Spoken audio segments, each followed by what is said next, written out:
नमस्कार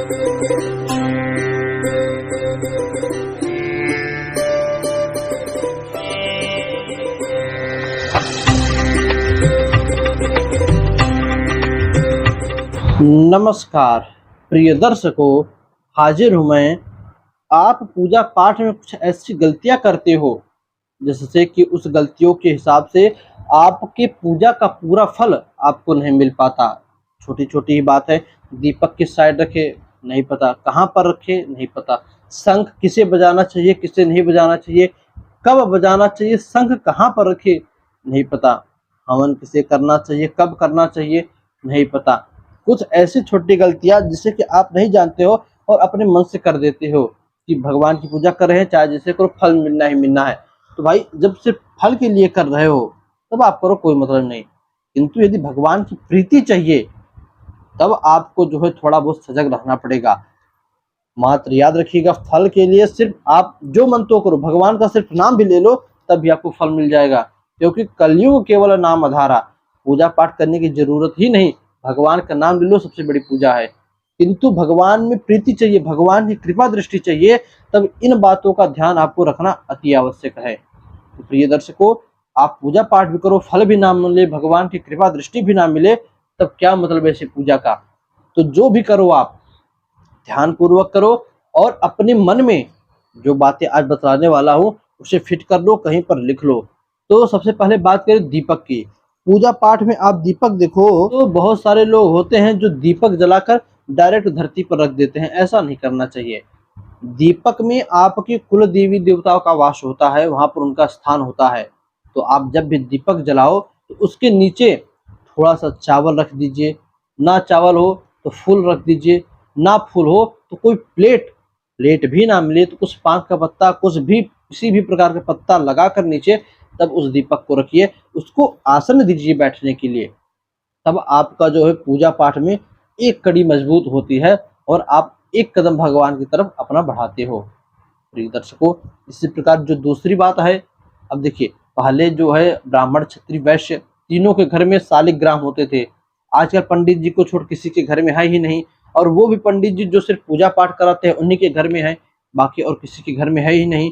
यदि आप भी ब्राह्मण हो, क्षत्रिय हो, वैश्य हो, तो आप तुरंत एक शालिग्राम जी की शिला खरीदिए, अपने घर में रखिए, उनका पूजन कीजिए, प्रतिदिन भोग लगाइए, दूध दही से स्नान करवाइए, ना दूध दही मिले तो जल से ही स्नान कराकर चंदन टीका करके उन्हें रखिए, किंतु रखना अति आवश्यक है। अब इन शालिग्राम जी को कभी भी नीचे डायरेक्ट नहीं रखना चाहिए, इनको भी किसी रेशमी वस्त्र पर, किसी संपुट में, बर्तन में, जो आप देखो पंडित जी लाते हैं तो छोटे सी डिबिया में भगवान को रखकर लाते हैं, उसमें कपड़ा बिछा रहता है।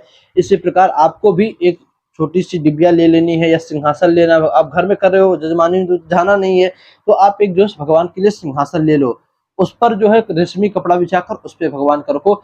शालिग्राम की शिला भी डायरेक्ट जमीन पर नहीं रखी जाती, इससे भी बहुत बड़ा दोष होता है। आपके पास है तो आप इनका ध्यान रखिए और किसी ऊंचे आसन पर इनको स्थान दीजिए। इसके बाद जो नंबर आता है, पूजा पाठ के दौरान आप किसी भी चीज को, मूर्ति ही नहीं, किसी भी फल मीठा किसी भी चीज को डायरेक्ट जमीन पर मत रखिए।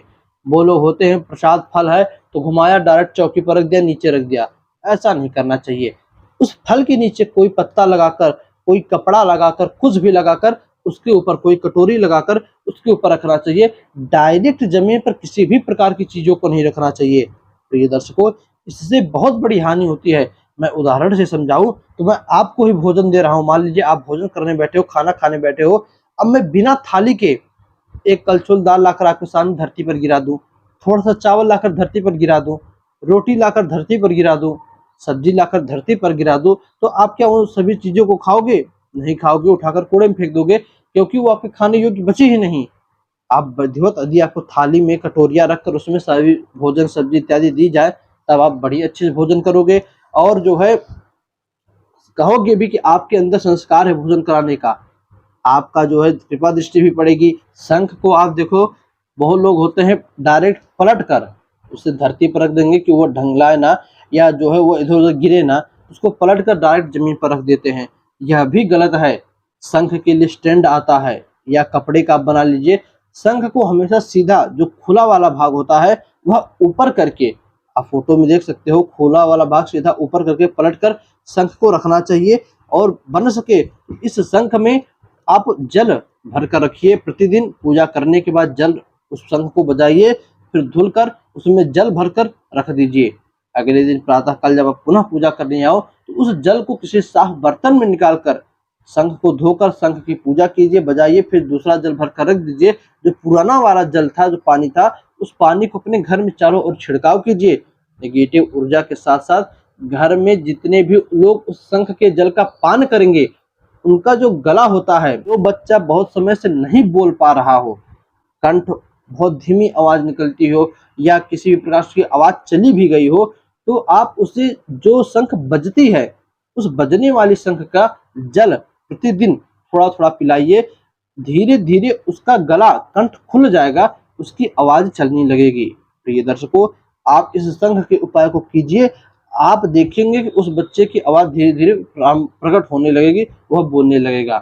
शंख के कभी भी पलट कर डायरेक्ट जमीन पर नहीं रखनी चाहिए। स्टैंड आता है, उसके लिए आसन आता है, उस पर उसको खरीद लीजिए आप मार्केट से, और उस पर शंख को जो खुला वाला भाग है ऊपर करके रखना चाहिए। बस आज के लिए इतना ही, इजाजत दीजिए, पुनः मुलाकात होगी किसी नए वीडियो में नए टॉपिक के साथ। तब तक के लिए नमस्कार।